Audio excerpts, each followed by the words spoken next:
vous avez vu là, vous avez vu à Djiddah Thiaroye Kaw. À Djiddah Thiaroye Kaw, un responsable APR Modou Gueye moo ñëw perturbé vote bi comme ça. jël zeme yi garde yi jël zeme yi gis ngeen zeme yaa ngoog ñuy toroxal garde yi jël zeme yi di leen dóor comme ça à Djiddah Thiaroye Kaw gis ngeen force de l'ordre yi nga xam ne ñooy organiser vote bi ñoom lañu bëgg a génnee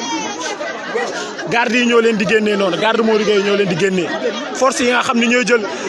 force de l'ordre yi nga xam ne ñoo yor vote bi moom ngeen gis loolu force de l'ordre yi gis ngeen de garde Modou Gueye ñoo ñëw Djiddah Thiaroye Kaw commencé dóore gis ngeen voilà gis ngeen yor ay matraque yor ay armes à Djiddah Thiaroye Kaw vous avez vu voilà force de l'ordre yi nga xamante ni ñooy organiser vote bi ñoom ñëpp dañ leen évacuer avec les gardes là gis ngeen voilà gis ngeen mi ngi noonu avec une vingtaine wala trentaine de personnes boo xamante ni kenn xamul fooy taxaw gis ngeen force de l'ordre yi mënuñoo am jàmm parce que garde yi dañ leen di évacuer à ce moment nii voilà mi ngi noonu voilà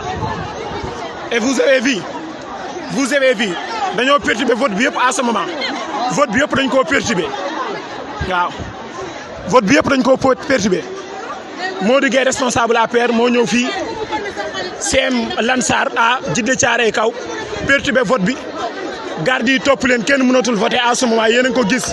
parce que y a beaucoup de patriotes ici moo tax